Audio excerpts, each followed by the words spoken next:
Muy buenas tardes, buenas noches ya para algunos. Yo soy la doctora Elsa Escalante, yo soy coordinadora de trasplantes del Instituto Nacional de Ablación y Trasplantes, coordinadora hospitalaria del Instituto de Previsión Social. También soy médica intensivista del Hospital Nacional de Itagua.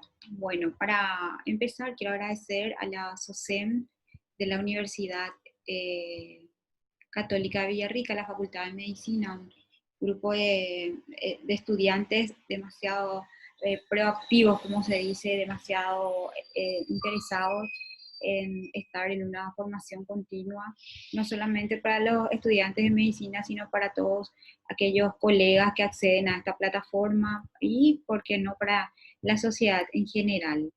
Hablar un poco de lo que es la donación de órganos y tejidos en esta situación sanitaria de pandemia es también una realidad que nos afecta a todos, porque como siempre decimos, existen pacientes no COVID que nos necesitan, ¿sí?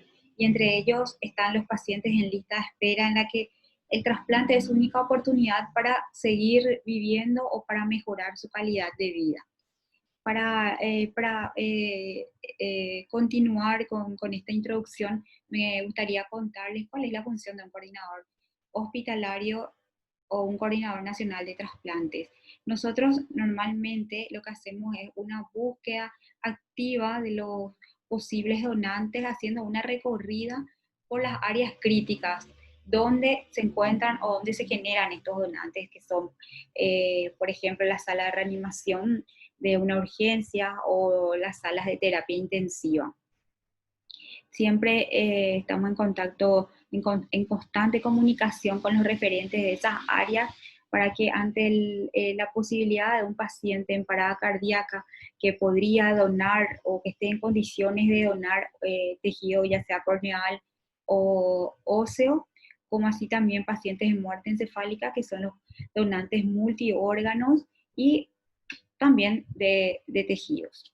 Lo que nosotros llamamos cadáveres latientes a los pacientes con muerte encefálica, porque son aquellos que pueden donar órganos porque los órganos, como ser el corazón, riñón, hígado, siguen perfundidos gracias al mantenimiento artificial que se le da con el soporte ventilatorio y con el soporte hemodinámico una vez que ellos hayan fallecido. Así que voy a empezar presentando la diapositiva que preparé, la presentación para ordenarnos un poco. Como vemos, un hermoso título, ¿verdad? Pandemia COVID-19 y la situación actual de la donación de órganos y tejidos. Voy a tratar de organizar un poco la presentación diciendo que voy a hablar específicamente de la situación actual de nuestro país y también hacer unas comparaciones o también presentarles la situación de los países de referencia a nivel región de lo que es la donación de órganos y también del país modelo, del país referente mundial en lo que es donación de órganos y tejido, que es España, ¿verdad? Es un modelo mundialmente aceptado y adoptado por muchos países, incluido Paraguay, para no decir por todos los países. También voy a hablar un poco de la situación de la Argentina, un país vecino, que a través del INCUCAI, que es el órgano rector del proceso de donación y trasplante, en la cual, con los cuales siempre trabajamos en forma estrecha. También traje a colación la situación de Brasil por la situación en estado de, vamos a decirle, estado catastrófico, catastrófico por decir un término, pero por la situación sanitaria alarmante a la que ellos están atravesados. Agradecer nuevamente a la Sociedad Científica de los Estudiantes de Medicina de la Universidad Católica de Villarrica. Y vamos a empezar, ¿verdad? Voy a bajar esto. Y decirles entonces que el trasplante de órganos y tejidos, como bien dice en esta diapositiva, es uno de los avances o es un hito para la medicina en las últimas décadas, ¿verdad? El trasplante permite reemplazar un órgano con una lesión irreversible por otro órgano que funcione y mejorar así la calidad de vida de ese paciente trasplantado.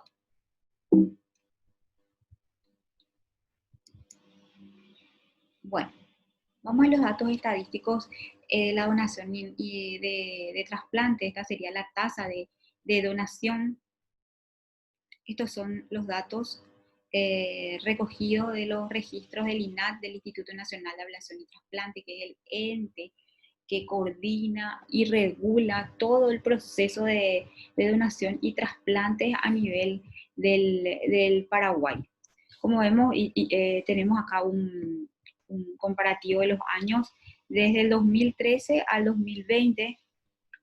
Entre el 2014 y el 2017 vemos cómo hubo una meseta para luego hacer una recta ascendente a finales del 2018, y en el 2009 alcanzamos una cifra histórica de 3.9 donantes por millón de habitantes, ¿sí? Al mes de mayo del 2020 sí hubo una bajada abrupta de 0,4, ¿verdad?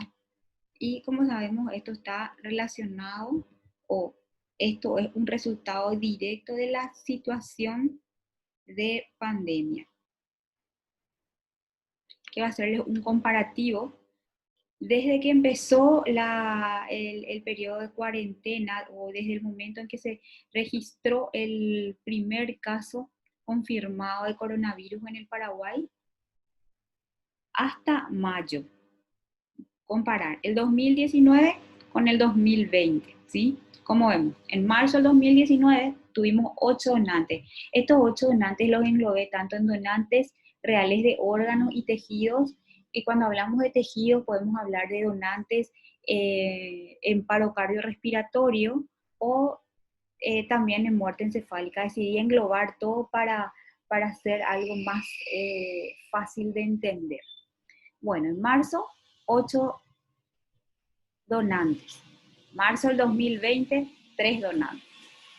Abril 5 del 2020 tuvimos 0 donantes. En mayo registramos 6 donantes en el 2019, y en mayo del 2020 solamente un donante. Si volvemos a marzo del 2020, sí, cuando ya se inició la cuarentena parcial, ¿verdad? Tuvimos un donante cardíaco y el resto fueron donantes de tejidos.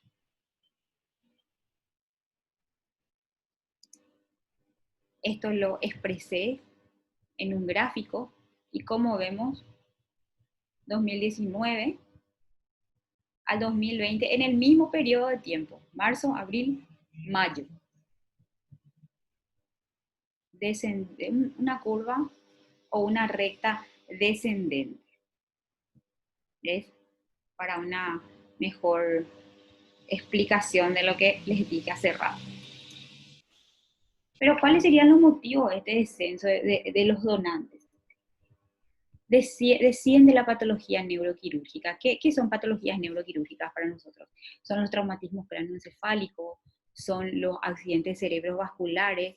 Esto se traduce a un descenso en los ingresos a UCI por las patologías neurocríticas, ¿sí? Porque como sabemos, en este periodo que fue de una cuarentena parcial a una cuarentena total, en la que se decía, o en la que se le pedía a la ciudadanía acudir al hospital solamente en casos extremos, y también se disminuyó la presencia o la incidencia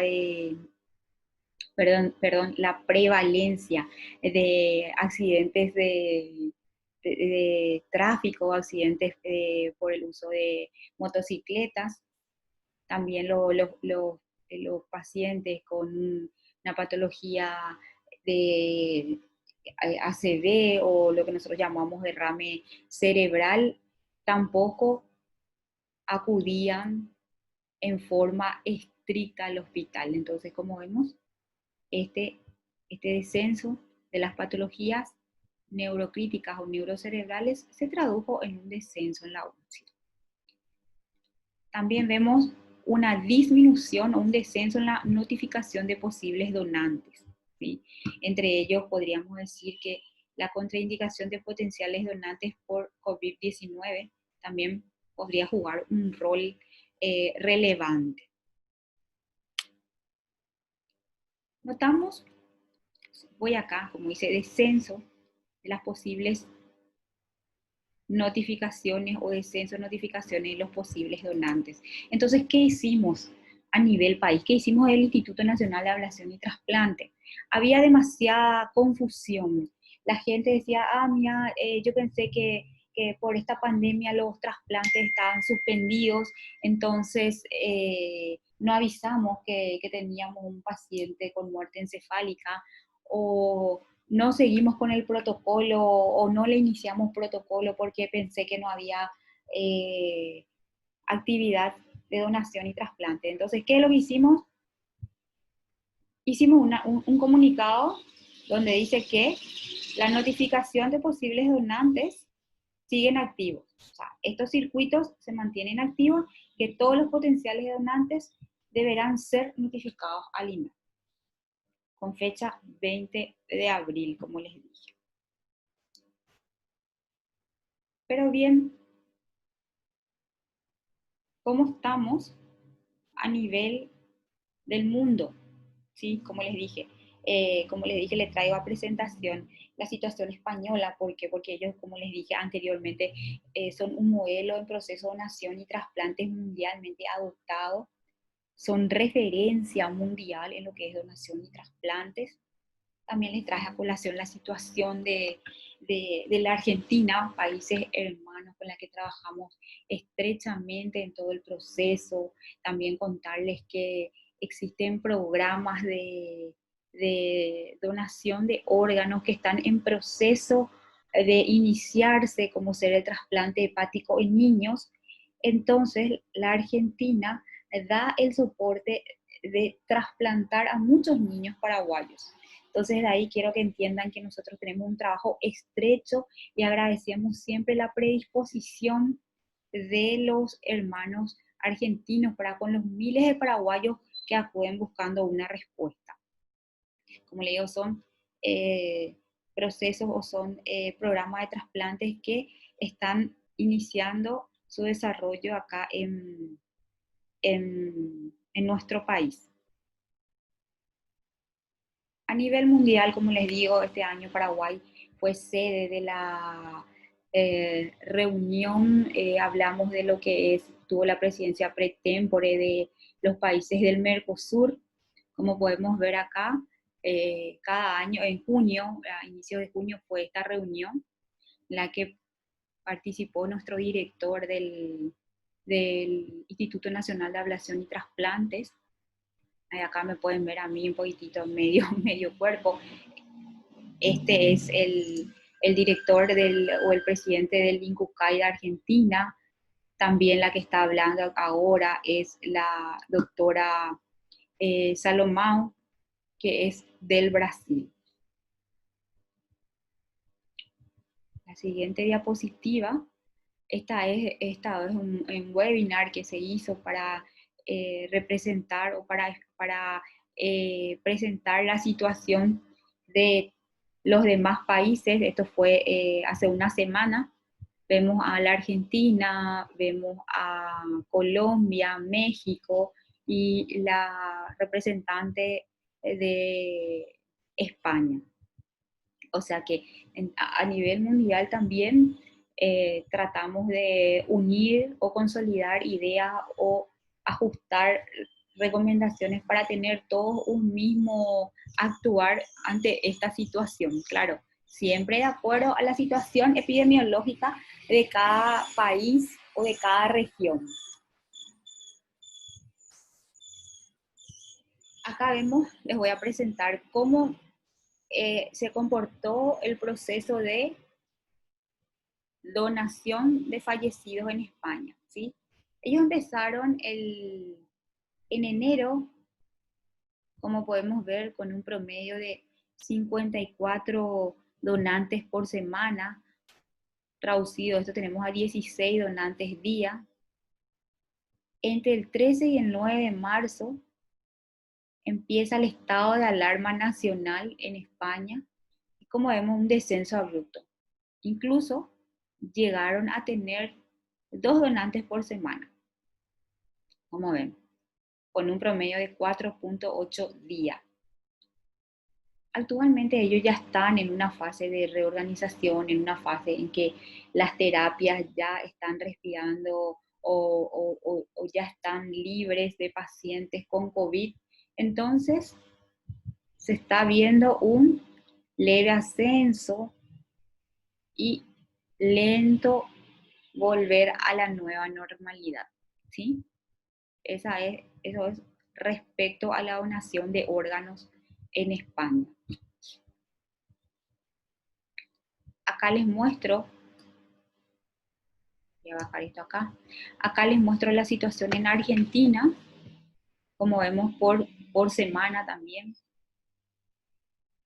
Acá vemos este de arriba, esto que ustedes ven acá arriba, es la curva de los donantes. Como ver, ellos mantenían un promedio por semana entre 18, 16 a 17 donantes por semana.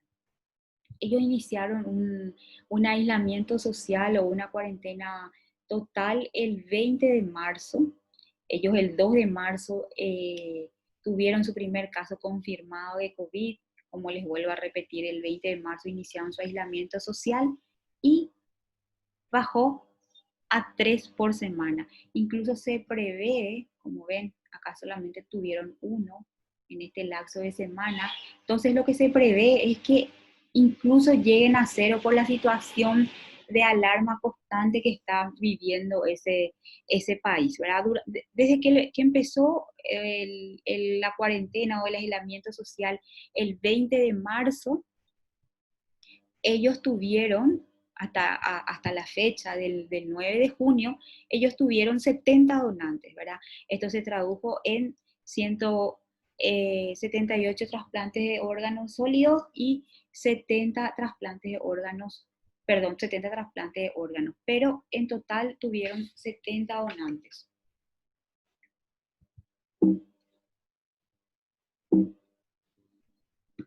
Vemos la situación de Brasil. Si bien no pude acceder a más datos de Brasil, más allá del 20 de marzo, que fue cuando se disparó la catástrofe sanitaria, ahí como podemos ver, esta curva azul corresponde al 2019 y la granate corresponde al 2020 en el periodo de marzo. O sea, lo que tengo es un análisis de marzo del 2019 al 2020, pero sí ya podemos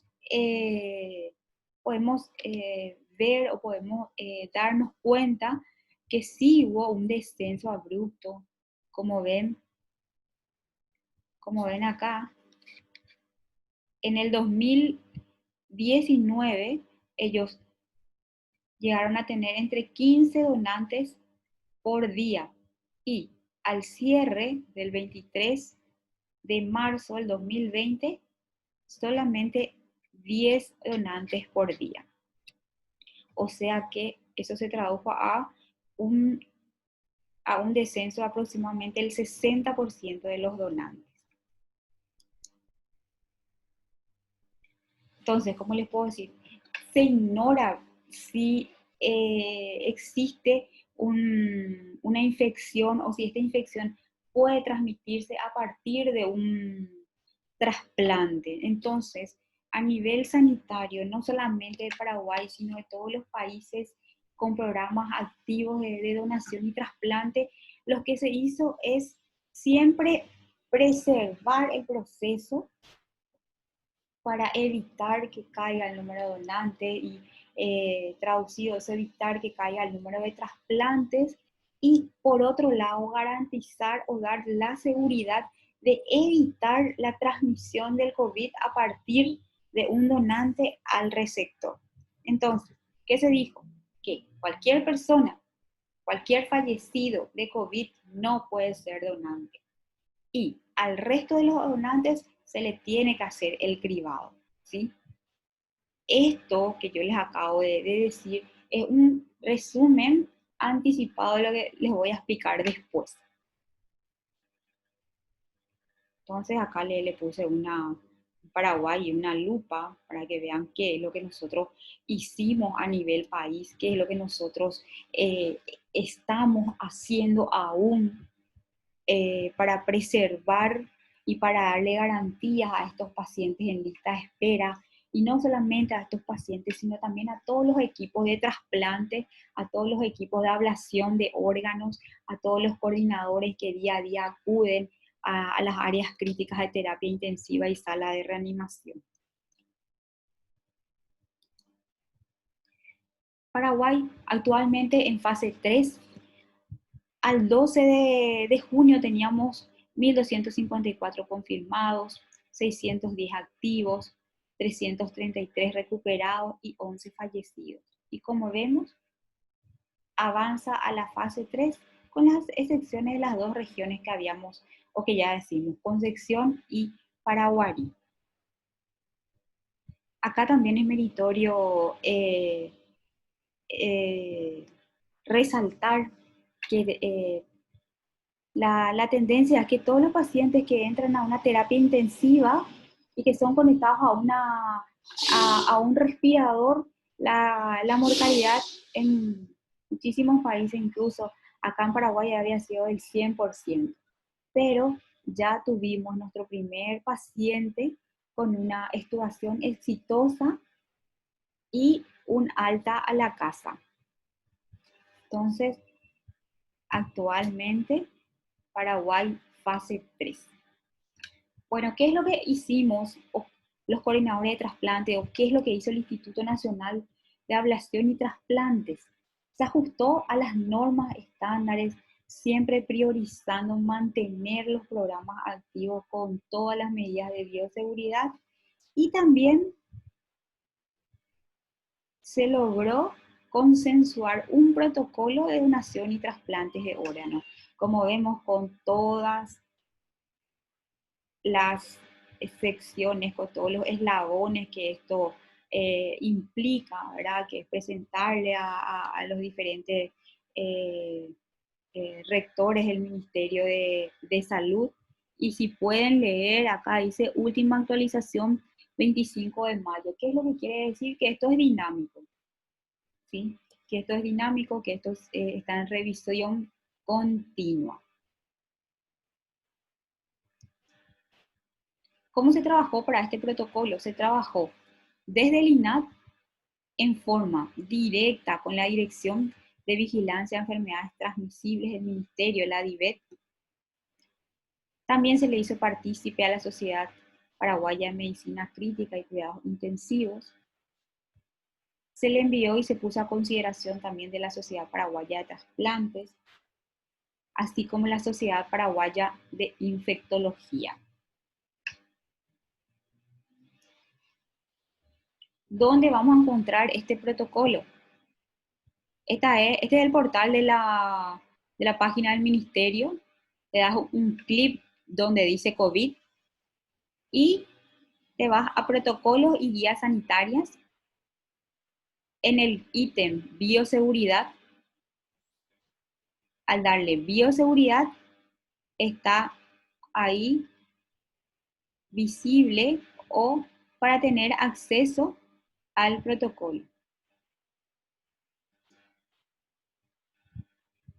Mostrarles un poco acá protocolos de otros países, como ser la del INCUCAI nuevamente, ¿verdad? Que hizo también trabajo conjunto con la Sociedad Argentina de Infectología, la Sociedad de Trasplantes. Como vemos, si bien esta es del 21 de abril, porque solamente traje para darles un ejemplo, actualmente ellos ya tienen 3 actualizaciones y la última actualización fue el 20 de mayo. en la última actualización que ellos hicieron, ellos ahí recién introducen el cribado universal de PCR para COVID.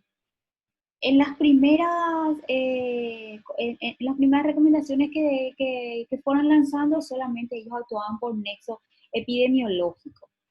Esta es la de Argentina, perdón, la de Brasil, como podemos ver, publicado esto al 16 de marzo. No encontré tampoco recomendaciones más actuales de ellos, pero también ya ellos desde el 19 de marzo hacían el cribado universal. Como ven, a diferencia de Argentina, ellos empezaron con un cribado de PCR por nexo epidemiológico, y acá al 16 de marzo Brasil ya le hacía a todos los donantes la prueba de PCR para COVID. También mostrarles el de la Organización Nacional de Trasplantes de España.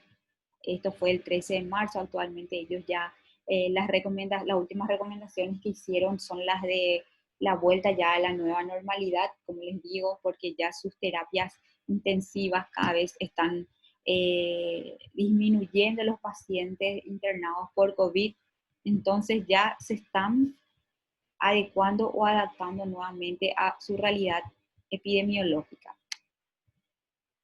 Bueno, ¿y qué es lo que dice nuestro protocolo? Nuestro protocolo paraguayo, nuestro protocolo nacional, hace recomendaciones, ¿sí? De acuerdo a nuestra situación epidemiológica en la que estamos en una fase de transmisión comunitaria, ¿qué es lo que dice? Que la actividad de trasplante se va a restringir a aquellos trasplantes de carácter urgente, aquellos pacientes en lista de espera que pueden derivar a una urgencia, o aquellos en la que el trasplante puede ser impostergable, ¿sí? Podemos dar un ejemplo, por ejemplo, los trasplantes que son impostergables son los trasplantes cardíacos, también los trasplantes hepáticos. También están aquellos trasplantes en los que los donantes son anecdóticos, como ser los donantes pediátricos, ¿sí? También existen situaciones de pacientes renales en lista de espera que ya no tienen un acceso vascular por donde dializarse. Entonces ellos también constituyen una urgencia para el trasplante. Priorizar siempre pacientes idóneos en muerte encefálica, de acuerdo a la realidad de cada hospital, de acuerdo a la situación epidemiológica de cada hospital, se va a considerar la situación de donantes electivos vivos. Pero como estas son recomendaciones, perdón, como estas son recomendaciones, siempre la base de todo esto es adaptarse a la situación epidemiológica de ese país, perdón, de ese hospital. Entonces, como dice acá también, que con el objeto de salvaguardar a los pacientes en lista de espera, se le va a agregar o se le va a incluir a los estudios pretrasplantes la prueba de PCR para COVID. ¿Y cómo nosotros, los coordinadores, vamos a hacer la búsqueda de donantes? La procuración de órganos no se debe suspender. Siempre se debe actuar de acuerdo al escenario epidemiológico, y lo que se hace es suspender la búsqueda presencial y volver a hacer estas búsquedas activas presenciales una vez que la situación epidemiológica lo permita. Se va a mantener la actividad de búsqueda activa mediante correo electrónico, mediante o WhatsApp o mediante otra forma de comunicación disponible. Si llegara a surgir un donante en el interior del país donde la distancia es mayor a 400 kilómetros, se va a trasladar el equipo de ablación hasta ese lugar, reduciendo al máximo el número posible de personas y adaptar el avión para mantener la distancia establecida durante el viaje. Como ven, estas recomendaciones o las recomendaciones de este protocolo se ajustan a las medidas impuestas también de distanciamiento entre una y otra persona, las características que tiene que tener ese avión, etcétera, etcétera. Bueno, ¿cómo vamos a hacer nosotros el cribado? ¿Cómo vamos a hacer nosotros la selección de un posible o de un potencial donante? No se recomienda la utilización de órganos de donantes fallecidos por una infección activa por COVID. Ese fallecido que durante el proceso de evaluación como posible donante o durante el operativo hizo un test positivo o vino un test positivo para COVID, ¿sí?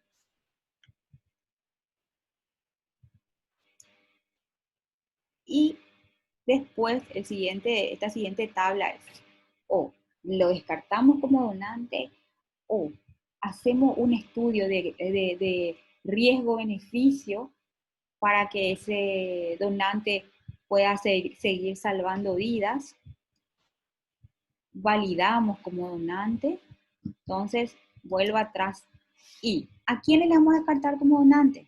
Pacientes con COVID activo. Si nosotros tenemos un donante, pero no tenemos cómo hacerle la prueba de COVID porque no tenemos un laboratorio disponible y este paciente tenía síntomas respiratorios, ¿sí? Ahí se descarta como donante. ¿Cuándo lo vamos a considerar como donante?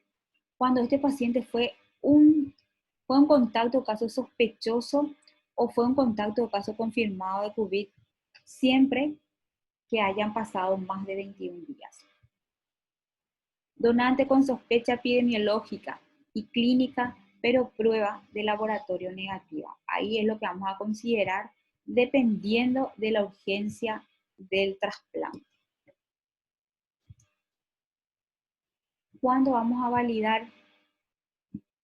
Cuando el paciente, cuando el fallecido tiene una sospecha clínica o epidemiológica, pero su prueba laboratorial es negativa, o el paciente con criterios de curación de COVID, siempre que pasaron 21 días, ¿sí? Con 2 muestras de PCR negativo en una separación de 24 horas, porque esto es el criterio de paciente curado por COVID. Siempre que hayan pasado 21 días, se lo valida como donante. Como vemos, nuestro punto de corte es 21 días, ¿sí? ¿Por qué? Porque la enfermedad va entre 14 y 28 días, entonces elegimos como un corte 21 días de su PCR negativa o 21 días después de haber sido un contacto. Acá les traigo a mostrar esta foto, que fue un niño trasplantado cuando inició la cuarentena, parcial. Y bueno, seguimos creciendo para todos los paraguayos en lista de espera y una nueva oportunidad de vida para un niño trasplantado.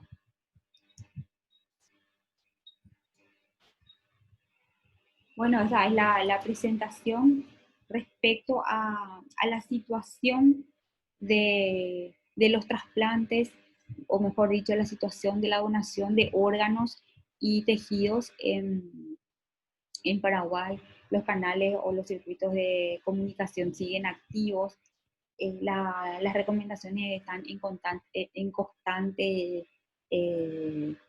evaluación o en constante revisión. Ya es así que el protocolo que les mostré anteriormente ya nuevamente está en vías de ser modificado porque se van agregando otros cambios, por ejemplo, que el trasplante de córneas se va a seguir realizando, pero van a empezar haciendo trasplante unilateral, van a priorizar pacientes menores de 60 años, van a priorizar las urgencias, todo lo que es la bioseguridad del equipo de ablación de córneas, por ejemplo, lo hará usando el equipo de protección personal o lo que nosotros llamamos EPI, al igual que los bancos de tejido óseo. Si bien ellos antes entraban con un equipo de 6 personas, ahora lo van a reducir a un equipo de 3 personas con las medidas de bioseguridad también usando EPI. Los equipos de protección individual van a ser proveídos por el Instituto Nacional de Ablación y Trasplantes en caso que el hospital donante o el hospital donde se va a realizar el trasplante no cuenten con ese equipo. Decirles también que la situación del proceso de donación y trasplante siempre ha sido un proceso dinámico, ¿verdad? Porque antes nuestro aliado principal era el tiempo. Estábamos siempre contrarreloj, porque hay órganos que cuando más horas pasan después del fallecimiento de este donante tienden a sufrir cambios deleterios o existen órganos en los que una vez extraídos deben ser implantados inmediatamente. Entonces, si antes el principal aliado era el factor tiempo, hoy se suma un aliado más que es evitar transmitir la infección desde un donante al receptor. Y esto se traduce con una PCR por biología molecular negativa del donante, ¿sí? Se hizo un convenio con laboratorios habilitados para hacer PCR. Hay laboratorios habilitados por el Ministerio de Salud Pública y se especifica en uno de los ítems también de este protocolo que el tiempo para la entrega o el tiempo para tener este resultado debe ser un tiempo no mayor a 6 horas para que, como les dije, nos dé a nosotros el tiempo para trabajar en forma tranquila y en forma organizada. Desde desde el Instituto Nacional de Ablación y Trasplantes estamos abiertos a escuchar siempre o a brindarle a todos los pacientes en lista de espera respuestas para que ellos sigan o para que ellos tengan la posibilidad de una segunda oportunidad. También una ventaja muy importante que tenemos a nivel país es que las terapias intensivas actualmente siguen divididas en terapias polivalentes y en terapias respiratorias.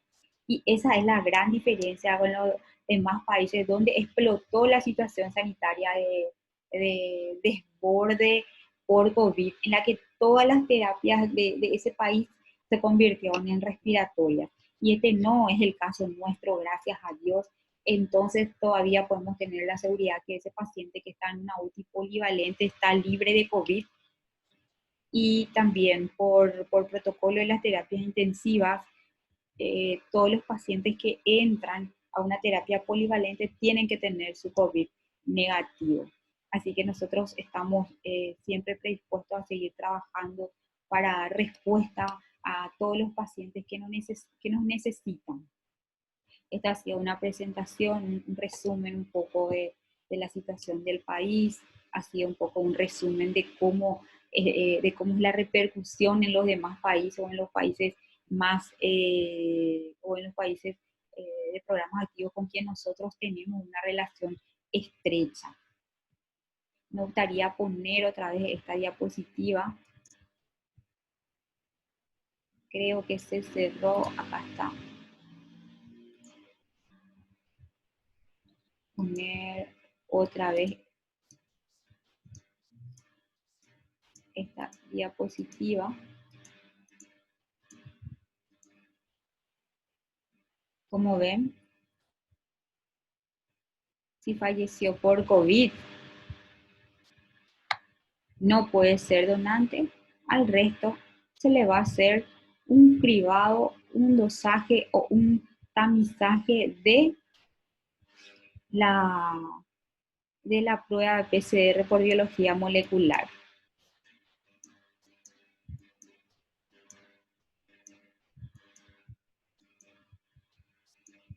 Entonces, mostrar esta cifra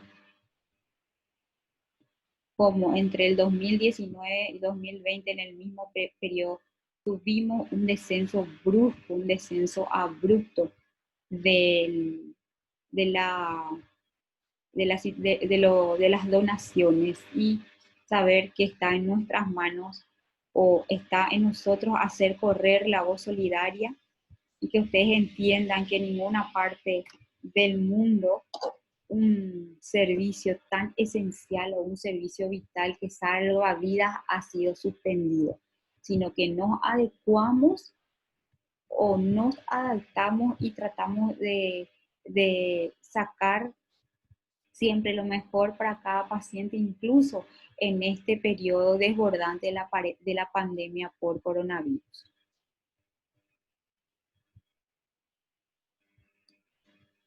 Así que si ustedes tienen una pregunta que hacerme, si tienen sus dudas, también pueden escribirnos al correo del INAT, pueden acceder a las redes, a las páginas, a las redes sociales del Instituto Nacional de Ablación y Trasplantes. Estamos en el Twitter como @INATP o @INATPI, al igual que en el Facebook, donde siempre estamos alzando las actualizaciones, donde siempre estamos informando a nuestros pacientes trasplantados, a nuestros pacientes en lista de espera, cómo nosotros nos vamos adaptando a esta nueva normalidad.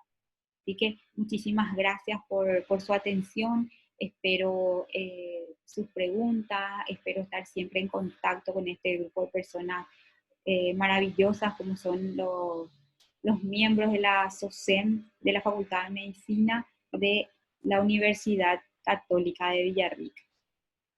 Buenas noches y estamos en espera de sus preguntas.